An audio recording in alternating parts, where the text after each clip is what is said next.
नमस्कार, स्वागत है आप सभी का IB स्टार न्यूज पर। मैं हूं आपके साथ जुबैर चौधरी। वक्त तो चला हमारी देवभूमि का, जहां सबसे पहले बात करेंगे बागेश्वर की। तो बागेश्वर से एक ऐसी तस्वीर सामने आई है जो कई सवाल खड़े कर रही है। सवाल ये कि क्या ये तस्वीर विकास को लेकर जो तमाम दावे किए जा रहे हैं उसकी मानगी पेश कर रही है, या फिर विकास के दावे सिर्फ जुबान पर हैं और कागजों तक ही सिमट रह गए हैं। बता दें कि तस्वीर बागेश्वर जिले के कपकोट विधानसभा की लीती के दंगाती गांव की है। जब एक व्यक्ति यहाँ बीमार हुआ तो उसे सड़क तक ले जाने के लिए लोग किस तरह से जतन कर रहे हैं, ये आप इस तस्वीरों में ही देख सकते हैं। जहाँ बरसात का मौसम, फिसलन भरा रास्ता और कंधे पर मरीज। अगर खुदा न खास्ता इस मरीज को इलाज की देरी में मिलने की वजह से कुछ हो गया तो फिर इसकी वजह इस इंसान की बीमारी होगी या उन जनप्रतिनिधियों की लापरवाही जिन्हें इस इलाके के विकास का जिम्मा सौंपा गया। इस गांव से सड़क 7 किलोमीटर दूर है और विकास कोसों दूर नजर आ रहा है। आए दिन लोगों को मूलभूत सुविधाओं के अभाव से जिंदगी गुजर बसर करनी पड़ रही है। हाँ, विकास के नाम पर सियासत खूब देखने को मिल रही है, लेकिन हर 5 साल में नेता वोट मांगने पहुंच जाते हैं, लेकिन अगर कुछ इस गांव तक नहीं पहुंच पा रहा है तो वो है विकास। कपकोट के पूर्व विधायक ललित ने इस तस्वीर के सामने आने के बाद राज्य सरकार पर इलाके की उपेक्षा करने का आरोप लगाया है। जहां कपकोट विधानसभा ने सड़क, स्वास्थ्य और शिक्षा जैसी बुनियादी जरूरतों को पूरा करने की मांग भी विधायक की तरफ से की गई है। लेकिन देखना दिलचस्प होगा कि इस तस्वीर को देखने के बाद भी हुक्मरानों की कुंभकर्णी नींद कब टूटती है, या फिर ये अभी तक सोते रहेंगे। किलोमीटर की दूरी पर ये मुख्यालय से दूर है, सामा से, और यहाँ से सड़क मार्ग से ना जुड़ने की वजह से अभी भी जो लोगों को आवाजाही के साथ साथ जो स्वास्थ्य और अन्य चीज़ों की दिक्कतें का सामना करना पड़ रहा, उसका जीता जागता उदाहरण है कि अभी कुछ दिन पूर्व खड़क सिंह वहाँ पर बीमार हुए तो वहाँ की मातृशक्ति, वहाँ के बुजुर्गों ने, वहाँ के युवाओं ने 7 किलोमीटर कंधे में रख। तो उत्तराखंड के वाइब्रेंट इलाके और गांवों के प्रधानों को प्रधानमंत्री नरेंद्र मोदी ने न्योता दिया है, जिसको लेकर वो लाल किले से कार्यक्रम देखेंगे। तो स्वतंत्रता दिवस के मौके पर लाल किले में आयोजित होने वाले कार्यक्रम के लिए वाइब्रेंट विलेज के ग्राम प्रधानों को पीएम मोदी ने आमंत्रित किया है। उत्तराखंड के 51 सीमावर्ती गांवों को वाइब्रेंट विलेज में शामिल किया गया। इन 51 वाइब्रेंट विलेज की 34 ग्राम पंचायतों के प्रधान और उनकी पत्नी को राज्य सरकार ITBP की मदद से 15 अगस्त को दिल्ली भेजने की तैयारियों में जुट गई है, जिसके बाद दिल्ली में पीएम मोदी इन प्रधानों से खास बातचीत करेंगे। साथ ही इन्हें सेंट्रल विस्टा का भ्रमण भी कराया जाएगा। 15 अगस्त को जो हमारे 51 गांव हैं वाइब्रेंट विलेज के, उनके प्रधानों को दिल्ली में इंडिपेंडेंस डे फंक्शन में एज स्पेशल इनवाइटीज बुलाया जा रहा है। आई थिंक जो मेन मुद्दा है वो यही है कि मेन पर्पस यही है कि जो गांव हमारे चयन हुए हैं, ताकि प्रधानों को एक बार को सेंसिटाइज करें कि ये वाइब्रेंट विलेज इंपॉर्टेंट गांव है और इनमें प्रधानों का जब तक सपोर्ट नहीं होगा तो हम प्रॉपरली इनको डेवलप भी नहीं कर पाएंगे। तो उस मैसेज को आई थिंक पास करने के लिए प्रधानों को इस बार इंडिपेंडेंस डे पे वहां दिल्ली बुलाया जाएगा और वहां पे उन लोगों को जो भी इंडिपेंडेंस डे के फंक्शंस होते हैं दिल्ली में, उनमें उसमें। तो उत्तराखंड में कांग्रेस के प्रदेश अध्यक्ष करण महारा के वायरल वीडियो को लेकर खूब संग्राम देखने को मिल रहा है और कांग्रेस प्रदेश अध्यक्ष करण महारा और पार्टी के वरिष्ठ नेता मनीष खंडूरी ने ये वायरल वीडियो को लेकर अब कांग्रेस एक्टिव हो गई है। पार्टी ही नहीं, उन व्यक्तियों को भी चिन्हित किया जा रहा है जिन्हें इस तरह के वीडियो को वायरल करवाने में मदद की है। कांग्रेस की प्रदेश प्रवक्ता गरिमा दासोनी ने कहा है कि पार्टी के अंदर कई ऐसे चेहरे हैं जो कांग्रेस की खबरें बाकी दलों के पास पहुंचा रहे हैं। उन्होंने कहा कि अब तक हम रिलैक्स में थे और इस और ध्यान नहीं दे रहे थे, लेकिन अब ये मामला अनुशासन समिति को दे दिया गया है और हमारे संविधान और अनुशासन समिति का एक कड़ा नियम है। उन्होंने कहा कि जो लोग पार्टी के हित के लिए काम करते हैं उनको अनुशासन समिति कुछ नहीं कहती, लेकिन जिन लोगों ने पार्टी का अनुशासन तोड़ा है उनके खिलाफ सख्त कार्रवाई की जाएगी। और उसकी इतनी लंबी लेगेसी के साथ छेड़खानी कर रहे हैं। ये फुटबॉल ग्राउंड नहीं है किसी का भी कि जो जैसी मर्जी उस तरह से यहाँ खेलेगा। उन तमाम लोगों को पहचान भी कर ली गई है, चिन्हित कर लिया गया है, उनके स्क्रीनशॉट्स मुहैया करा दिए गए हैं। अनुशासन समिति ने भी संज्ञान लिया है। बहुत स्ट्रिंजेंट और बहुत कड़ा हमारा संविधान है पार्टी का, और हमारी अनुशासन समिति के जो नियम कायदे हैं वो भी बहुत कड़े हैं। जिसने कुछ किया नहीं, जो पार्टी के लिए निष्ठा और समर्पण से काम कर रहा है, कर्मठता से काम कर रहा है, उसको अनुशासन समिति छूती नहीं। लेकिन अगर किसी ने पार्टी के साथ गतिविधि करी है, पार्टी तो ब्रिटेन में बात अब बागेश्वर की कर लेते हैं, जहां बागेश्वर में धीरेन्द्र शास्त्री के भक्त उनसे मिलने की उम्मीद जता रहे हैं। तो बागेश्वर धाम के महाराज धीरेन्द्र शास्त्री से मिलने के लिए भक्तगण मध्य प्रदेश के बागेश्वर धाम के बजाय उत्तराखंड के बागेश्वर जिले पहुंच रहे हैं। यहाँ पहुंच रहे जब भक्तों को ये पता चलता है कि वो गलत जगह पहुंच गए हैं, तो भक्तगण माथा पकड़कर बैठ जाते हैं। दरअसल बागेश्वर कोतवाली पुलिस और बागनाथ मंदिर के पुजारी के पास हर दिन लोग फोन से संपर्क करते हैं। कई भक्त लोग हजारों किलोमीटर का सफर तय कर यहाँ पहुंच रहे हैं। बागेश्वर के कोतवाल कैलाश नेगी से मिली जानकारी के मुताबिक भक्त गूगल सर्च करके बागेश्वर जिले में पहुंच रहे हैं। साथ ही बागेश्वर कोतवाली का नंबर ढूंढकर फोन भी कर रहे हैं। कई बार भटककर बागेश्वर पहुंच रहे लोगों के ठहरने की व्यवस्था भी पुलिस को ही करनी पड़ती है। नाम पर मेरे पास कई सारे फ़ोन आते हैं। एक्चुअली लोग जो है बागेश्वर का धाम का नंबर जो है गूगल पर सर्च करते होंगे, तो ये कोतवाली बागेश्वर का नंबर उनके पास शायद चला जाता है। तो इसलिए कभी भी वहाँ पर जो भी बाबा जी से कुछ पूछना हो उन लोगों को, या वो लोग वहाँ पर धाम में गए हैं, वहाँ पर कोई मिसिंग हो गया हो, कोई खो गया हो, कोई बुजुर्ग या कोई बच्चा खो गया हो, तो इसके और वहाँ पर मिलने के लिए क्या है क्या नहीं है, ये सारी चीज़ें वहाँ की जो रिक्वायरमेंट वो बार बार पूछते रहते हैं कि जी हम इसके लिए क्या करना है। इससे हमें काफ़ी डिस्टर्बेंस भी होता है। तो इस बार मैंने इस संबंध में मैंने पहले भी कई लोगों को बता दिया कि आप इसे जो है सही तरीके से सर्च करें, क्योंकि ये बागेश्वर धाम। ब्रिटेन में बात कोटद्वार की कर लेते हैं, जहां यूकेडी के 2 गुट बैठने को लेकर कार्यकर्ता हताश नजर आ रहे हैं। उत्तराखंड क्रांति दल में टूट के बाद कार्यकर्ताओं का मनोबल भी टूटने लगा है।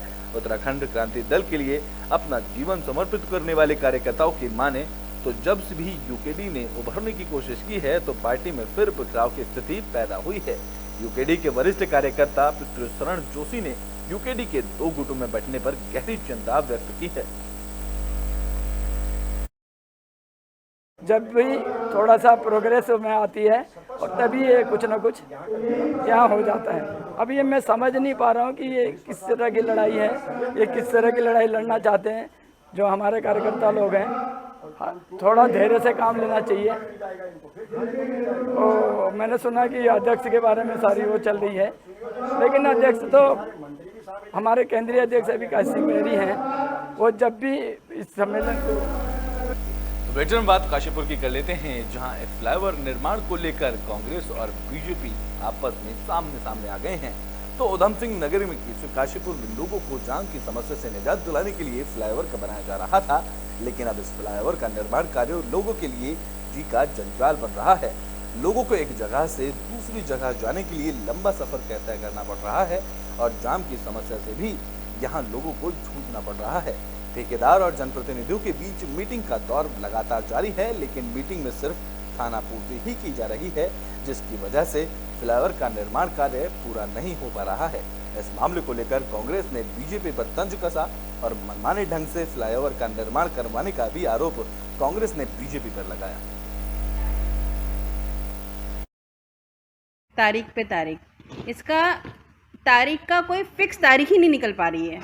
किस समय, किस तारीख पे, किस मौसम में ये फ्लाईओवर बनके इसका निर्माण हो।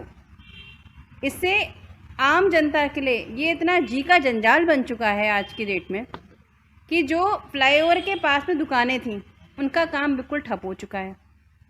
आवागमन जो था वो बिल्कुल बंद हो चुका है। अगर आप इस रोड से, अगर फ्लाईओवर वाले रोड से निकलते हैं और आपको दूसरी तरफ की रोड पे जाना है, तो लगता है कि मानो हम रुद्रपुर पहुंच चुके हैं। भीड़ से निजात दिलाने के लिए नहीं बनाया गया है, जनता को परेशानी में डालने के लिए बनाया गया। जिस फ्लाईओवर को बनाने में 6 साल का समय भी कम पड़ रहा हो, तारीख पे पड़ रही हो, ये तो लगता है कि ये 2024 का वेट कर रहे हैं कि फ्लाईओवर के दम पे नाम पे हम वोट मांगेंगे। और इससे तो इनको जनता से माफ़ी मांगनी चाहिए। दूसरी चीज़ कि कुछ दिन पहले आपने सुना होगा कि फ्लाईओवर के जो निर्माणकर्ता लोग हैं उन्होंने बोला कि ये हैवी व्हीकल्स के लिए नहीं है।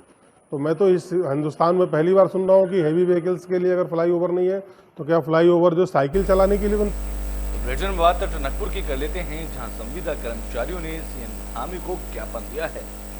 तो टनकपुर में संविदा कर्मचारियों ने सीएम के नाम ज्ञापन सौंपा है। कर्मचारी राज्य बीमा निगम के तहत सुविधा दिलाने की मांग कर रहे हैं। टनकपुर राज्य परिवहन निगम डिपो और लोहाघाट डिपो में कार्यरत संविदा कर्मचारियों ने मामले को लेकर बीजेपी प्रदेश कार्यकारिणी सदस्य हर्षवर्धन सिंह रावत के जरिए मुख्यमंत्री को ज्ञापन भेजा है। कर्मचारियों का कहना है कि चंपावत विधानसभा क्षेत्र में ESIC का कार्यालय शुरू कर उन्हें ये सुविधा प्रदान की जाती है और अल्प वेतन भोगी कर्मचारियों को निःशुल्क इलाज के लिए सुविधा और कर्मचारी राज्य बीमा के समस्त फायदे मिल सकें, इसलिए उन्होंने सीएम के नाम ज्ञापन सौंपा है। संघ की कुछ समस्याएं थी जिसमें ESI का मैटर बहुत समय से लंबित पड़ा है। इस विषय पर जब उनके बारे में ज्ञापन देने का विषय आया तो मैंने कहा कि ज्ञापन लेने के लिए मैं खुद ही आपके पास आऊँगा। तो मैं आज इनके यहाँ कार्यालय पर आया हूँ और ये संबंधित जो भी विषय है मैं माननीय मुख्यमंत्री जी से उनके संज्ञान में डालूंगा और उनसे पूरी भरोसा है कि बहुत जल्दी इस विषय का निराकरण हो जाएगा। जितने भी कर्मचारी संबंधित इस तरह के कई सारे विषय और भी इस क्षेत्र में जो पड़े हैं उससे भी संबंधित एक ऑफिस खोल कर कार्यालय खोल करके हम मांग करेंगे। बुलेटिन में बात और रानीखेत की कर लेते हैं, जहां रानीखेत अस्पताल को बड़ी सौगात मिली है। बता दें कि रानीखेत अस्पताल को बड़ी सौगात सरकार की तरफ से मिली है, जहां विधायक प्रमोद नेरवाल ने 80 लाख की लागत से बनने वाले लेबर रूम और प्रशासनिक भवन का शिलान्यास किया है। इस दौरान बैंडबाजी के साथ विधायक का जोरदार स्वागत किया गया, जहां विधायक ने अस्पताल की OT और दवा स्टोर में पानी टपकने को लेकर संबंधित ठेकेदार के ऊपर कार्रवाई की बात कही और जल्द ही काम सुचारू तरीके से शुरू कर होने का आश्वासन दिया है। बता दें कि 1 महीने से ऑपरेशन थिएटर में पानी टपकने के कारण ऑपरेशन नहीं हो पा रहे हैं, जिससे मरीजों को काफी दिक्कतों का सामना करना पड़ रहा है। रानीखेत हॉस्पिटल में पिछले लंबे समय से कक्षों की कमी, यहाँ पर ऑफिस जो व्यवस्थित ऑफिस होना चाहिए उसकी कमी की मांग की जा रही थी लंबे समय से।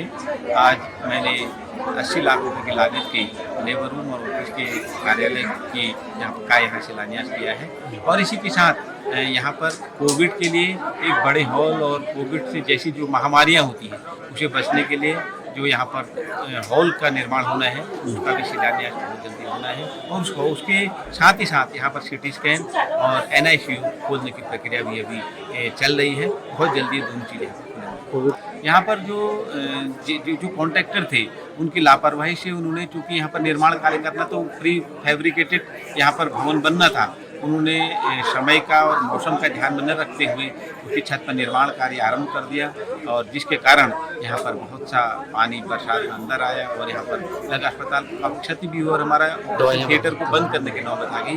उनके खिलाफ हमारे सुपरिटेंडेंट ने यहाँ पर तो बुलेटिन में बात तो देहरादून की कर लेते हैं, जहां देहरादून में 2 साइकिल ट्रैक बनने वाले हैं। इसको लेकर 10 करोड़ की लागत से इनका निर्माण होगा। तो देहरादून नगर निगम करीब 10 करोड़ रुपए की लागत से देहरादून में 2 साइकिल ट्रैक बना रहा है। 2.5 किलोमीटर के ये साइकिल ट्रैक राजपुर रेसकोर्स क्षेत्र में बनाए जा रहे हैं। मेयर सुनील उनियाल कामा ने बताया है कि दोनों स्थानों का चयन सार्वजनिक सुविधा का ध्यान रखते हुए किया गया है। रेसकोर्स में लोगों ने अपने घरों के आगे फुलवारी बना ली है। निगम मौके पर जाकर लोगों से फुलवारी हटाने की भी अपील कर रहा है।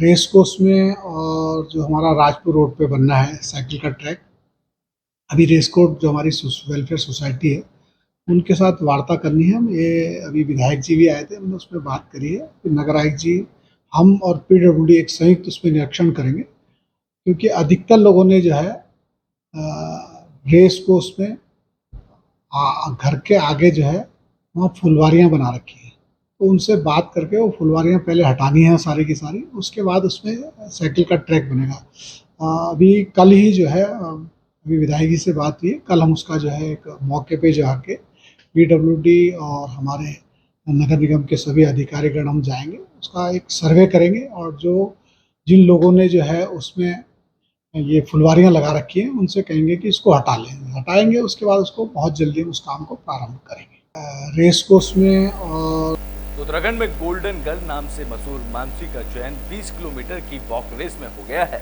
तो गोल्डन गर्ल से नाम से मशहूर मानसी नेगी ने एक बार फिर अंतर्राष्ट्रीय मंच पर उत्तराखंड समेत देश का मान बढ़ाया है।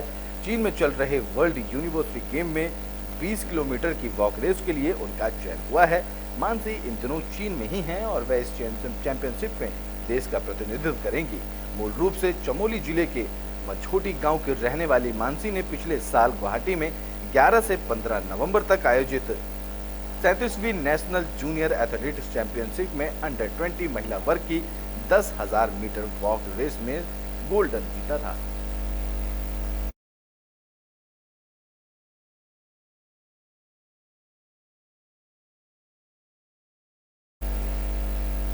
उत्तराखंड के बुलेटिन हमारी देवभूमि में भी के लिए बस इतना ही। देश और दुनिया की तमाम खबरों के लिए देखते रहें एबी स्टार।